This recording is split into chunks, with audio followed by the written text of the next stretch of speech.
Hey guys, tonight we're stepping back in time, slipping into the velvet slippers and silken robes of European royalty. Imagine, if you will, the flickering candlelight in a grand castle hall, the distant sounds of servants, and right there, beside the throne, not a stately hound or a fluffy Persian cat, but perhaps a miniature elephant or a grumpy baboon eyeing your crown. You're about to discover a world where kings and queens didn't just collect jewels and art. They collected creatures. And not just any creatures, but some of the strangest, most bizarre, and frankly, sometimes terrifying animals you can imagine. We're talking about the earliest royal menageries, where status was measured not just in land, but in the number of roaring lions or exotic birds you kept. Honestly, if you were a royal servant tasked with cleaning up after some of these beasts, you probably wouldn't survive the week. So, before you get comfortable, take a moment to like the video and subscribe, but only if you genuinely enjoy what I do here.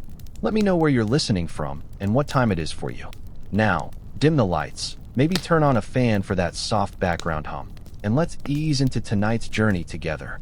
You're wandering through the grounds of an early medieval castle, perhaps somewhere in what we now call Germany, and you notice something peculiar. Beyond the stables, where the war horses are stamping their hooves, there's a different kind of enclosure. The air carries a faint, musky scent you can't quite place, a low rumble, and then a startling, deep roar. This isn't the sound of a disgruntled cow, my friend.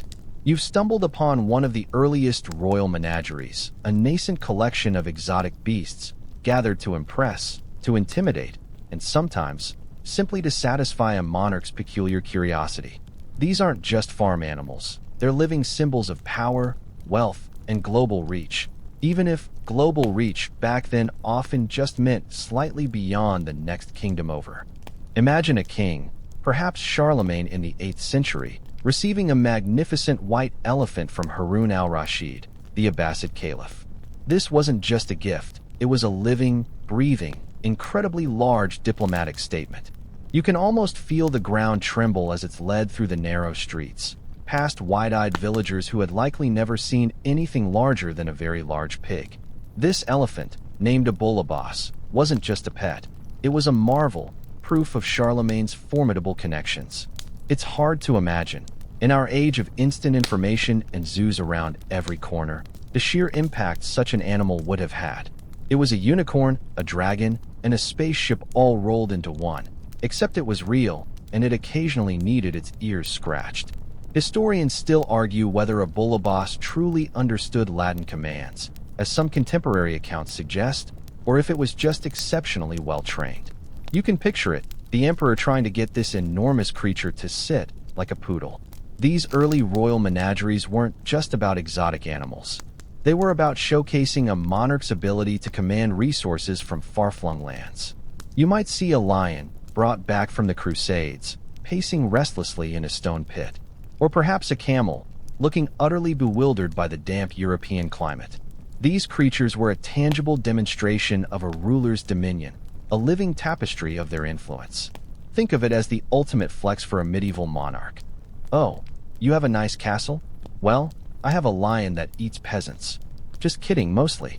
But seriously, the symbolic weight of these animals was immense.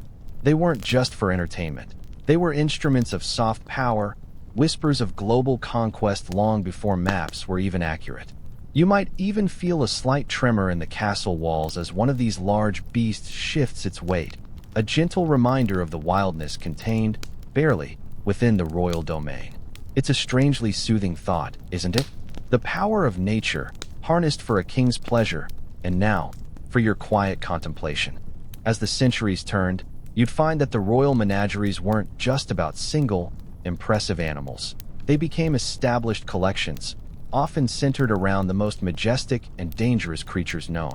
Imagine yourself in the heart of a medieval European court, perhaps in the 12th or 13th century. You'd hear the constant, low growl from a dedicated enclosure, the trumpeting call echoing across the castle grounds. We're talking about lions and elephants, the ultimate status symbols for medieval rulers, flaunting their power with these incredibly dangerous, awe-inspiring animals. These weren't just curious oddities. They were living, breathing extensions of a king's might, a declaration to all who visited. I am powerful enough to acquire and contain the untamable. Picture King Henry III of England in the mid-13th century. He was quite the animal enthusiast, apparently. You might walk past his private zoo and see a magnificent lion sent to him as a gift from Louis IX of France. Imagine the logistics of transporting a full-grown lion across medieval Europe. No climate-controlled vans or tranquilizer darts. It was a perilous journey for both beast and keeper, likely involving considerable discomfort and more than a few frayed nerves. This wasn't just a pet. It was a testament to the enduring, albeit sometimes strained, diplomatic ties between nations. Historians still argue whether these animals were truly housed in conditions that allowed for long-term survival, or if their existence was often a brief, miserable spectacle, but the records do show considerable effort went into their upkeep. You can almost smell the exotic musk mixed with the damp straw. And then there were the elephants. Remember Charlemagne's abuelabas from our last quiet moment together? Well, the trend continued. In the 13th century, Henry III also received an elephant from the King of France. You'd probably hear the clanking of chains and the soft, rhythmic shuffling of enormous feet before you even saw it. This elephant was quite the celebrity, drawing crowds of curious Londoners who had never encountered such a gargantuan creature. Imagine the hushed whispers, the pointing fingers, the sheer awe of seeing something so utterly alien to their everyday lives. It was an event, a spectacle that probably overshadowed any royal procession. You'd wonder how they even managed to feed it, let alone clean up after it. I mean, think of the medieval equivalent of a supersized pooper scooper. Probably just a shovel and a very strong back. These larger, more formidable creatures served a dual purpose. On one hand, they were powerful symbols of imperial reach and wealth, demonstrating that a monarch could command resources from distant lands, even beasts of the jungle or desert. On the other, they were a source of endless fascination and, perhaps, a touch of fear. You can imagine court jesters making jokes about the king's new pet, while knights secretly worried about a lion escaping its enclosure. It was a constant reminder of the unpredictable nature of the world beyond the castle walls, brought right into the heart of the royal domain. You might even catch a glimpse of the royal zookeeper, looking utterly exhausted, wondering if he really signed up for this when he joined the royal service. The commitment to these grand creatures truly highlights the peculiar priorities of power in the medieval world, a world where a roaring lion was as valuable as a chest of gold, maybe even more so for its sheer theatricality. Let's wander over to the Tower of London, shall we? You might think of it as just a formidable fortress, a place of imprisonment and intrigue. But, for centuries, it was also home to a rather peculiar population, bears. Yes, bears in the moat. It's a bit like discovering your neighbor's got a pet dragon in their swimming pool. These weren't cuddly teddy bears, mind you. They were often large, sometimes ferocious, and definitely not something you'd want to encounter on a midnight stroll. Imagine the scene. You're a medieval Londoner, perhaps visiting the tower on some business, and you hear a low growl, a snuffling sound, and then you see it. A massive bear, lumbering around in the moat. It's enough to make you reconsider your life choices, isn't it? The tradition of keeping bears at the tower dates back to at least the 13th century. You can almost see the royal keepers, scratching their heads, wondering how to manage these enormous, hairy beasts. These weren't just any bears. They were often gifts from Scandinavian monarchs, who apparently thought a bear was the perfect diplomatic icebreaker. Oh, you have a beautiful castle? Well, here's a bear that could probably tear it down. The bears became a major attraction, drawing crowds of curious onlookers. You'd probably find yourself jostling for a good view, peering over the edge of the moat, trying to get a glimpse of these magnificent and slightly terrifying creatures. One of the most peculiar aspects of the tower bears was their connection to the royal family. You might be surprised to learn that the bears were often granted a small allowance from the royal treasury. Imagine that. The King of England signing off on funds for bear food. It's almost comical, isn't it? And it gets even stranger. The bears were not just kept. They were also occasionally paraded through the streets of London. You can picture it, the startled faces of the townsfolk as a bear, on a chain, is led through the narrow, bustling streets. It was a spectacle, a bizarre combination of royal power and public entertainment. The bears in the moat weren't just for show. They were also, on occasion, used for bear baiting, a rather gruesome form of entertainment where dogs would be set upon the bear. It's a stark reminder of the rather brutal sensibilities of the time. You might feel a shiver run down your spine, thinking about the poor bear, surrounded by snarling dogs, the crowds cheering. It's a far cry from the gentle, sleepy atmosphere we're aiming for, but it's a part of the story, a glimpse into the darker side of royal menageries. Historians still debate the precise frequency of these events and the level of royal involvement. But the records are clear. The bears of the tower were more than just pets. They were symbols of power, objects of curiosity, and, sometimes, participants in rather unpleasant spectacles. You might even hear the echoes of the crowd, the barking of dogs, and the low, mournful growl of the bear, a sound that would linger in your dreams. Now, let's fast forward a few centuries, moving away from the damp, drafty medieval castles to the sunnier, more artistic courts of the Renaissance. You find yourself in a grand palazzo, perhaps in Florence or Venice, where the air is thick with the scent of cypress and the strains of a lute. Here, the royal and noble penchant for peculiar pets took a slightly different, more playful turn. We're talking about monkeys and parrots, as Renaissance courts embraced these charming, vocal companions, bringing a touch of exotic whimsy to their opulent lives. It was less about brute power and more about refined curiosity, a reflection of the era's burgeoning interest in the natural world and far-off lands. Imagine strolling through a meticulously manicured garden, and from a trellis above, a vibrant, squawking sound makes you jump. You look up to see a brilliant green or red parrot, perhaps a macaw, perched majestically, mimicking the words of a passing courtier with uncanny accuracy. These birds, often brought back from voyages to the Americas or Africa, were prized for their beauty, their intelligence, and their ability to entertain. You can almost hear the laughter as a particularly cheeky parrot repeats a whispered secret, much to the embarrassment of the speaker. It was the ultimate icebreaker at a stuffy Renaissance dinner party, a living, feathered curiosity that spoke volumes about the host's wealth and connections. And then there were the monkeys. Oh, the monkeys. From small marmosets perched on a lady's shoulder to larger, more boisterous baboons, these primates were a constant source of amusement and, let's be honest, occasional chaos. You might be enjoying a quiet moment in a study, only to have a mischievous monkey swing down from a curtain rod, snatch your quill, and disappear with a chittering laugh. They were the ultimate living toys, often dressed in tiny, elaborate outfits, mimicking their human counterparts with an unsettling accuracy. It was a bizarre kind of performance art, with the monkeys as unwitting stars. You can almost picture a grand lady, meticulously dressed, with a tiny monkey in a matching velvet tunic clinging to her pearl necklace. It sounds utterly absurd, doesn't it?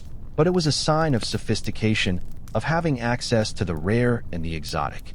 Historians still debate the specific types of monkeys and parrots that were most popular during this period, given the often vague descriptions in historical texts. Were they capuchins, macaques, or something else entirely?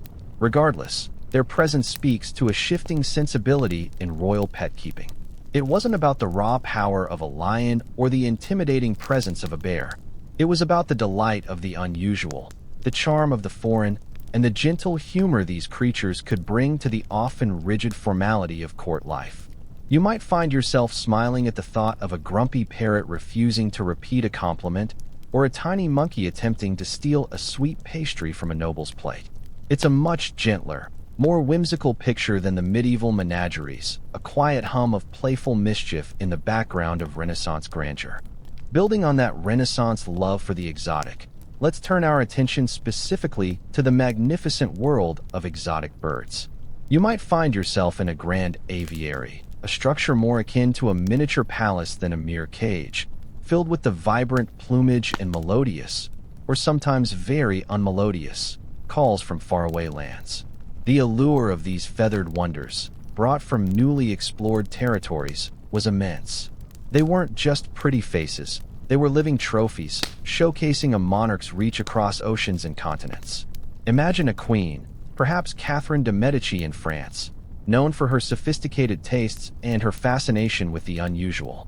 You might walk into a reception hall and immediately be struck by a dazzling array of colors, not from tapestries, but from living birds. Toucans with their enormous, brightly colored bills, macaws with their long, sweeping tails, and tiny, iridescent hummingbirds flitting between exotic plants. These weren't just decorative elements. They were conversation starters, living works of art. You can almost hear the gentle rustle of their feathers, the soft cooing, interspersed with the occasional loud squawk that would make even the most composed dignitary jump. It was a sensory overload, a little piece of the Amazon or the jungles of Asia, right there in the heart of a European palace. The effort involved in acquiring and maintaining these birds was staggering. Think of the perilous sea voyages, the dangers of capturing such delicate creatures, and the sheer logistical nightmare of keeping them alive and healthy in a completely alien climate. You'd need specialized diets, heated enclosures, and skilled keepers who understood their unique needs, often learning through trial and error. It was an expensive hobby, one that only the wealthiest monarchs could truly indulge in. This wasn't just about showing off wealth. It was about demonstrating an almost scientific curiosity, a desire to understand and possess the wonders of the natural world, even if that understanding was rudimentary by modern standards. Sometimes, these birds even had a role in courtly life beyond mere display. You might find a particularly intelligent parrot taught to recite verses or a tiny finch trained to land on a lady's hand. They added a layer of whimsical enchantment to the often rigid formality of royal existence. Historians still debate the ethical implications of these early animal collections, pondering how much welfare was considered for creatures taken so far from their natural habitats. You can imagine the challenges: escaped birds causing havoc, or perhaps the poignant sight of a brilliant parrot slowly fading in a less-than-ideal environment. But for the monarchs of the time, these exotic birds were priceless treasures, living jewels that brought beauty, wonder, and a quiet sense of prestige to their royal domains. The gentle chirping and rustling of feathers might just be the perfect sound to help you drift off, imagining these colorful creatures fluttering gracefully in a bygone era. Moving into the 17th century, you find yourself amidst the diplomatic dance of European courts, where gifts weren't always fine art or political favors. Sometimes, they came with fur, scales, or feathers. We're now looking at the curious phenomenon of Charles II's strange gifts, particularly how diplomatic exchanges often included peculiar animal presents, adding a living, breathing dimension to international relations. Imagine receiving a peace treaty and a giant anteater in the same diplomatic pouch. Charles II, a monarch known for his charm and his rather chaotic court, was a recipient of some truly wild diplomatic offerings. You might be strolling through the royal parks, perhaps St. James's Park, and suddenly find yourself face to face with an animal you've only ever heard whispered about in sailors' tales. One famous example is a rhino that was presented to him. Picture the sheer pandemonium of transporting a rhino across the Channel, then through the bustling streets of London, all to impress a king. It was less about practical pet keeping and more about making an unforgettable statement. Our friendship is as strong and as exotic as this enormous, horned beast. You can almost hear the excited gasps of the onlookers, followed by the nervous mutterings of the royal gardeners wondering what on earth this creature would eat. Another intriguing example was a gift of camels from the Tangier garrison. You might imagine these desert animals looking utterly bewildered by the damp English climate, perhaps huddling together for warmth, wondering if they'd ever see a proper sand dune again. Charles II, ever the showman, would apparently ride these camels around St. James's Park, much to the amusement and astonishment of his subjects. It was a bizarre spectacle, a king on a camel in London, almost like something out of a Monty Python sketch. It certainly cemented his image as a king who wasn't afraid of a bit of eccentricity. These animal gifts were more than just novelties. They were symbols of alliances, demonstrations of wealth, and a testament to the growing global reach of European powers. When a distant ruler sent an exotic animal, it wasn't just a friendly gesture. It was a subtle display of their own power and access to rare resources. You can almost feel the unspoken tension in the air as these living diplomatic instruments were unveiled, each purr or squawk carrying a hidden message. Historians still debate the true intentions behind many of these gifts. Were they genuinely gestures of friendship or subtle hints of dominance? Regardless, They certainly made for memorable moments in the dusty annals of diplomacy. You might find yourself drifting off, imagining a bewildered sloth being presented to a rather bemused Charles II, a silent, slow-motion exchange of pleasantries between nations. From the peculiar exchanges of Charles II court, you can feel the global winds shifting. The age of exploration was evolving into an era of more widespread empire building, and with it, royal menageries truly began to expand globally. European influence wasn't just spreading in terms of trade routes and colonies. It was also spreading in terms of animal acquisition, collecting creatures from every corner of the known world for display and delight back home. It was like a very slow-motion, very expensive, and decidedly less ethical version of Pokemon Go for monarchs. Imagine yourself in the late 17th or 18th century, perhaps in the burgeoning collections of the Habsburg emperors in Vienna or the Bourbon kings in Versailles. You'd no longer just see a lion or a bear. You might encounter kangaroos from newly discovered Australia or zebras from the African plains, their striking stripes a marvel to behold. These animals weren't just gifts. They were often the spoils of colonial ventures, transported across vast oceans at immense cost and often, sadly, with significant loss of life for the animals themselves. You can almost hear the creak of the ships, the unfamiliar cries of the captured beasts, and the worried murmurs of the sailors tasked with their care. The sheer variety became staggering. You might stumble upon a brightly colored parrot from the West Indies squawking in a grand conservatory, or a curious armadillo from South America scuttling across a royal lawn. These creatures brought a tangible sense of the other to the European courts, making the exotic seem a little less distant. They were conversation pieces, proof of adventurous expeditions, and a subtle flexing of national power. Look, a monarch seemed to say, we can bring even the most elusive creatures from the farthest reaches of the globe right here, to our backyard. This expansion wasn't just about accumulating more animals. It was also about the development of more systematic ways of collecting and housing them. While still far from modern zoological standards, you'd start to see dedicated menagerie buildings, sometimes even heated enclosures, designed to keep these sensitive foreign species alive. It was a learning curve, often fraught with failure, but the desire to maintain these living curiosities spurred on early developments in animal husbandry. Historians still argue about the true motivations behind these vast collections. Was it pure scientific curiosity, a genuine love for animals, or simply a theatrical display of imperial might? You might consider it a bit of all three, a complex tapestry of ambition, wonder, and perhaps a touch of exploitation, all unfolding in the quiet splendor of a royal garden. As we drift into the late 18th century, the opulent world of French royalty comes into focus, and with it, the somewhat unexpected pet preferences of one of history's most iconic figures, Marie Antoinette. You might imagine her surrounded by diamonds and decadent pastries, but she also found solace in unconventional companions, a quiet escape from the rigid etiquette and increasing turmoil of court life. It's a fascinating glimpse into a queen who, despite her extravagant public image, sought comfort in the more intimate world of animals.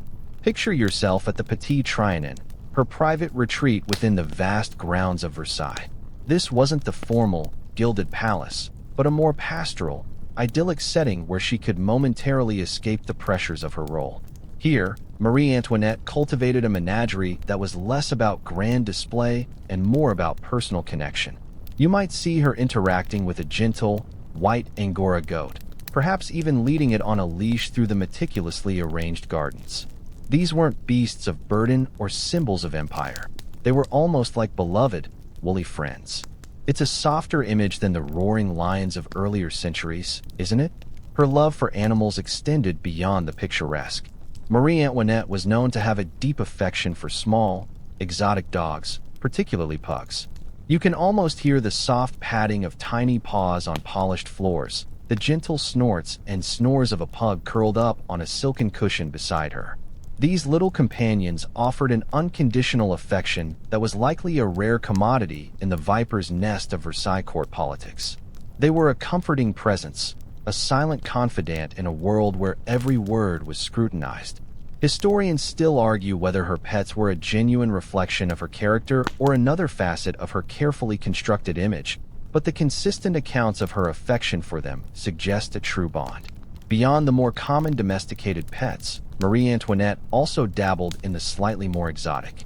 While not on the scale of a full-blown menagerie, she reportedly had a pair of gazelles at the Petit Trianon, delicate creatures that would have added to the idyllic, almost fairy tale-like atmosphere she tried to cultivate there. Imagine the soft rustle of leaves as these graceful animals moved through her private park, a whisper of the wild brought gently into her personal sanctuary. It was a subtle rebellion against the grandiosity, a preference for the quiet charm of nature. You might find yourself drifting off, imagining the gentle bleating of a goat, the soft sigh of a sleeping pug, and the rustling of gazelles in the twilight gardens of Versailles, a soothing tableau from a turbulent era. The turn of the 19th century brought with it revolutionary fervor and imperial ambition, and even in the midst of grand conquests, the fascination with exotic animals persisted, often amplified by the spoils of war. We're now venturing into the Napoleonic-era animals, where conquests brought new creatures to imperial display, transforming menageries into symbols of military triumph as much as royal prestige. Imagine Napoleon Bonaparte, not just with his hand in his waistcoat, but perhaps eyeing a bewildered zebra brought back from an Egyptian campaign. You might find yourself in Paris, amidst the grand redesigns of the Jardin des Plantes, which, under Napoleon's patronage, was rapidly becoming a leading zoological garden.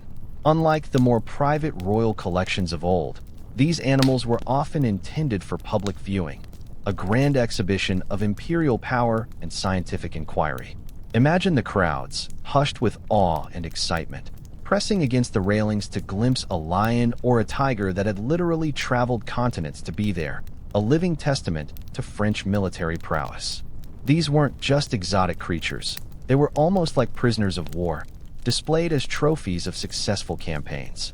One of the most famous examples from this period is the arrival of giraffes in France.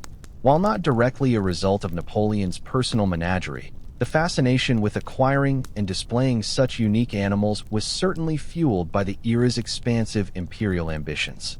Imagine the sheer logistical marvel, and likely tragedy, of transporting a living giraffe from Africa to Europe in the early 19th century. You'd need specially designed ships, constant care, and an enormous amount of patience. It was a testament to the lengths rulers would go to secure such remarkable specimens, not just for scientific study, but for sheer spectacle. You can almost hear the excited whispers as the impossibly long neck of a giraffe peeked over the top of a transport cart, bringing a piece of distant Africa to the heart of Paris. Napoleon himself, while perhaps more focused on military strategy than direct pet keeping, understood the symbolic power of these creatures. His grand vision for France often included elements of scientific advancement and cultural enrichment, and a thriving menagerie fit perfectly into that narrative. It projected an image of a powerful, enlightened empire that could command not just armies, but also the wonders of the natural world.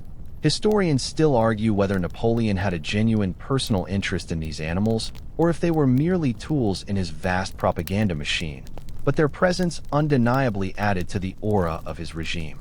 You might close your eyes and picture a regal eagle, a symbol of empire, perched in a grand aviary, silently overseeing a world in flux, a world shaped by both human ambition and the quiet lives of magnificent creatures.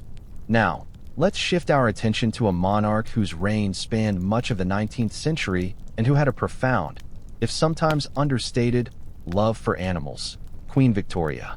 You might associate her with strict morality and a formidable presence, but her personal life, particularly her affection for diverse creatures, reveals a softer, more intimate side.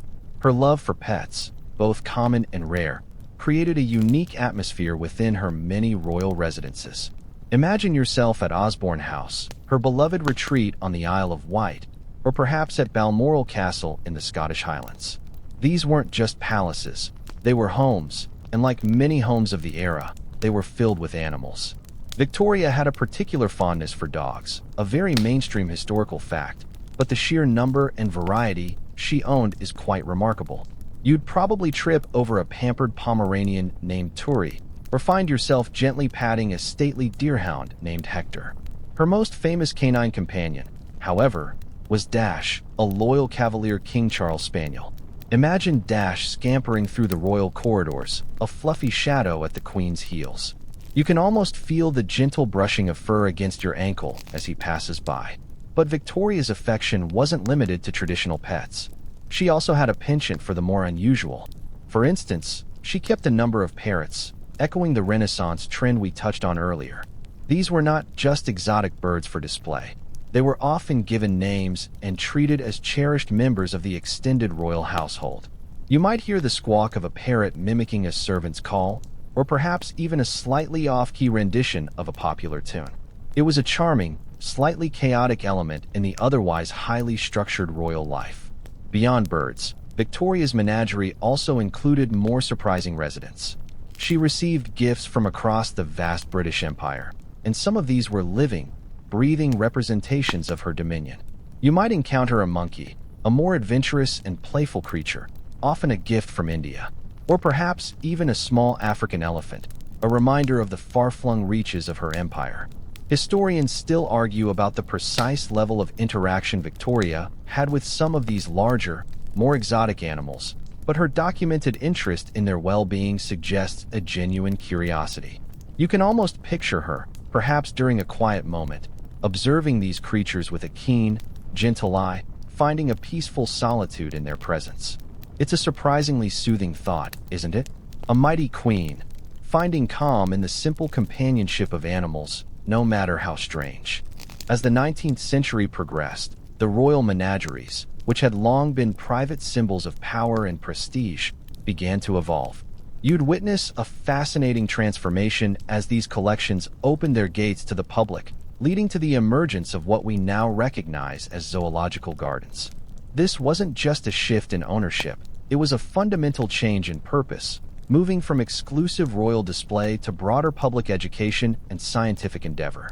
Imagine yourself in Regent's Park, London, in the 1820s.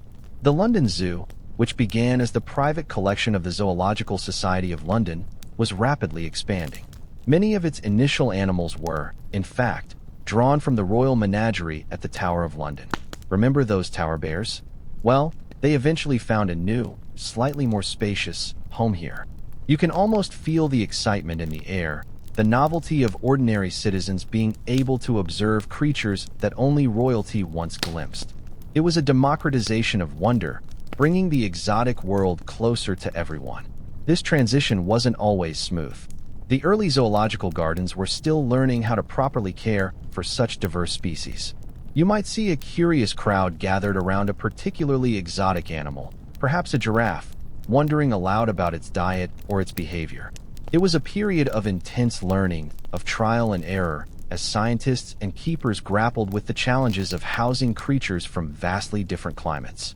This era marks a significant step towards modern zoology, moving away from simple spectacle to a more systematic study of animal life. Historians still argue about the precise balance between entertainment and scientific research in these early public zoos, pondering how much was driven by genuine curiosity and how much by the desire for gate receipts. The role of royalty also evolved. While no longer the sole proprietors, monarchs often remained patrons and benefactors of these new public institutions. You might find Queen Victoria herself visiting the London Zoo, bringing her children to marvel at the elephants or the newly arrived big cats. It maintained a connection, albeit a more distant one, between the crown and these magnificent animals. It was a testament to the enduring human fascination with the wild, a desire to bring the untamed world within reach, even if it was behind bars. You can almost hear the murmurs of the crowd, the delighted cries of children, and the occasional roar of a lion, a gentle symphony of discovery and shared wonder in the heart of the city. While grand public zoological gardens were emerging, royalty didn't entirely abandon their personal connections to exotic animals. In fact, many monarchs maintained magnificent private royal aviaries, cultivating feathered sanctuaries that offered both aesthetic beauty and a quiet escape. These weren't just collections. They were often meticulously designed environments, little worlds dedicated to the vibrant and varied life of birds. Imagine you're visiting a royal estate in the late 19th or early 20th century, perhaps in Belgium or Germany. You might stumble upon a vast, ornate structure, crafted from fine wrought iron and glass, alive with sound and color. This is a private aviary, a far cry from the cramped cages of earlier times. Inside, the air is humid and fragrant with exotic flora, and a symphony of chirps, squawks, and melodious trills fills the space. You'd see birds from every corner of the globe, dazzling peacocks strutting with their iridescent fans, tiny finches flitting between lush plants, and exotic pheasants displaying their intricate plumage. It's like stepping into a living, breathing jewel box. These aviaries were often a passion project for the monarchs who owned them. They represented not just wealth, but also a sophisticated appreciation for natural beauty and a quiet pursuit of knowledge.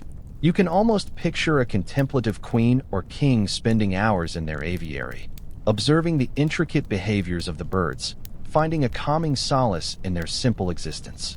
It was a world away from the pressures of state, a peaceful haven where the only demands were the gentle needs of their feathered inhabitants. The maintenance of such an aviary was no small feat. It required dedicated staff, specialized diets for hundreds of different species, and precise environmental controls to mimic the birds' native habitats. You'd hear stories of rare orchids cultivated to feed specific hummingbirds, or elaborate misting systems installed to simulate tropical rainforests.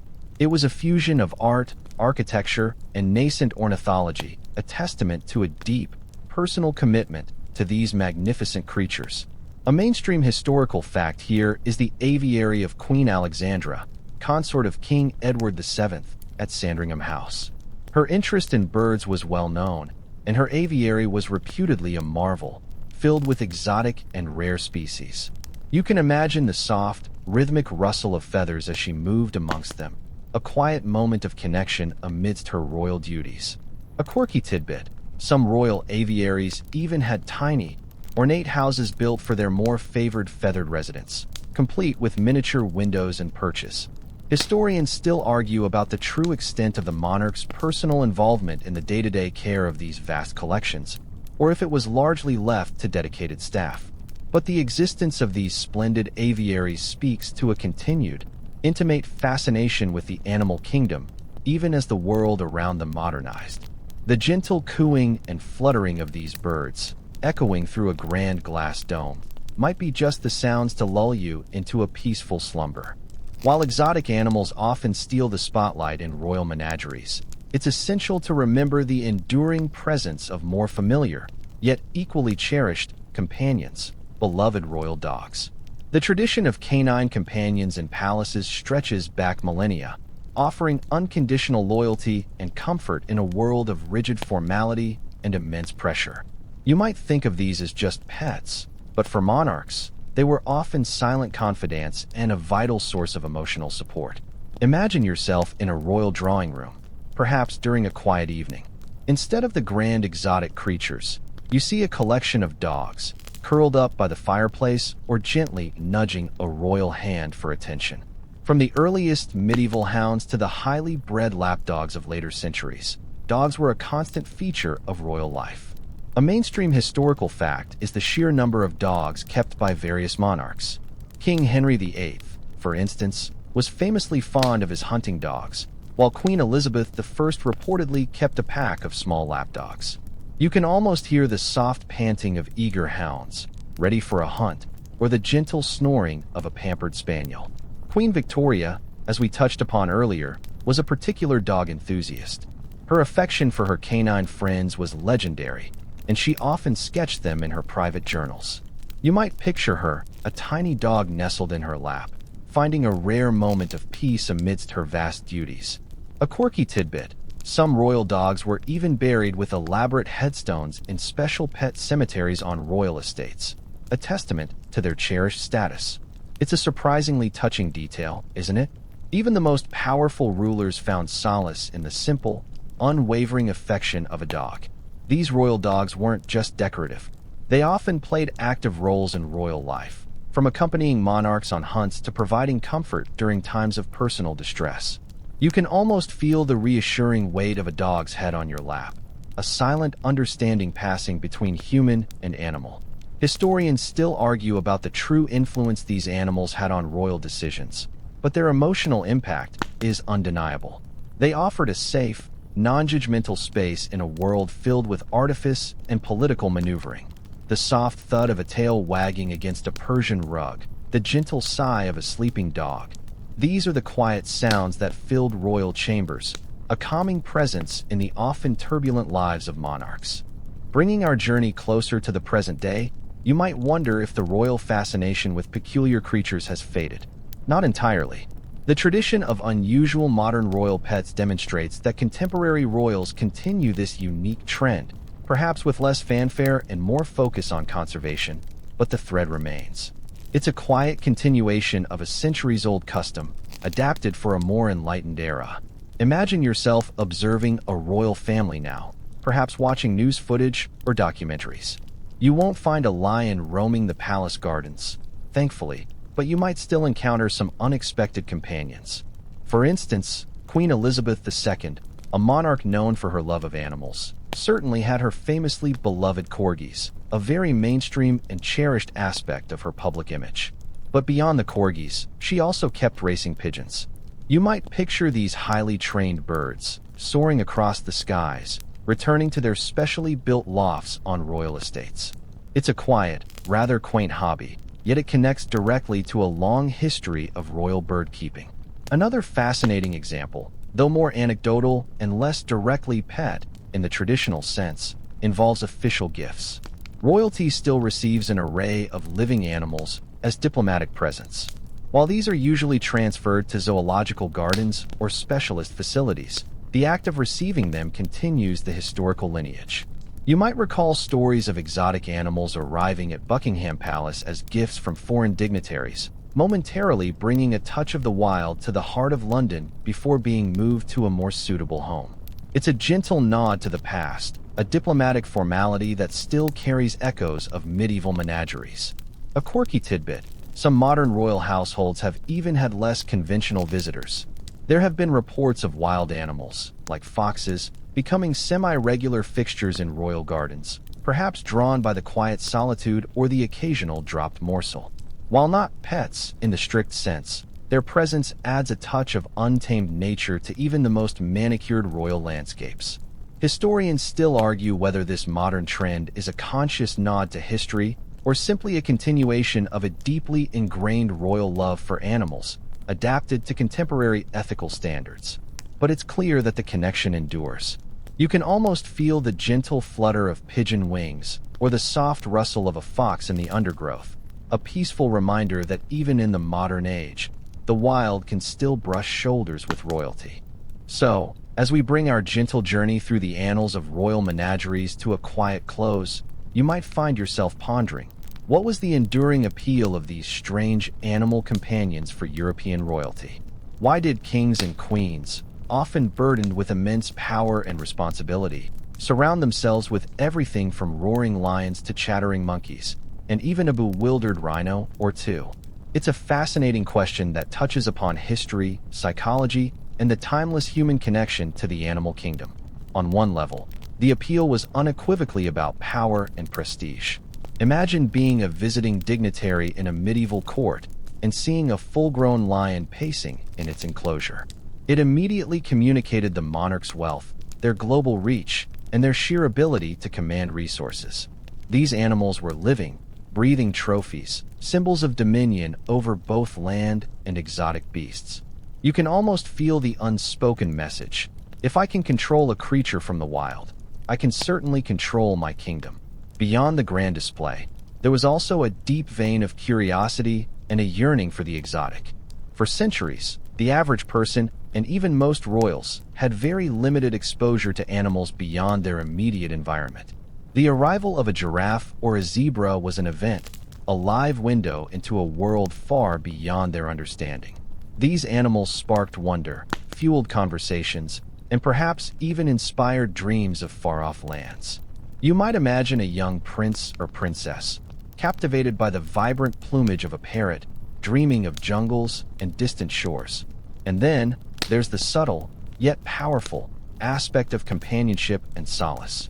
In a world of strict protocol, political intrigue, and constant scrutiny, animals offered a unique form of unconditional affection and a much-needed escape. Whether it was the silent loyalty of a dog, the playful antics of a monkey, or the peaceful presence in a private aviary, these creatures provided a form of emotional support that human courtiers often could not. You can almost feel the gentle release of tension as a queen strokes the soft fur of her beloved pug, a rare moment of genuine, uncomplicated connection. Historians still argue whether the royal love for animals was primarily driven by strategic display or genuine affection, but it's likely a complex blend of both, shifting with each monarch and each passing century. Ultimately, these royal menageries, from the rudimentary pits of the Middle Ages to the sophisticated aviaries of later centuries, reflect a universal human impulse, the desire to connect with, to understand, and to bring a piece of the wild into our lives. Even in the most gilded cages, there was a shared existence, a quiet history unfolding between humans and animals. You might find yourself drifting off, imagining the soft breathing of a sleeping lion or the gentle rustle of exotic bird feathers, a comforting presence as you slip into dreams.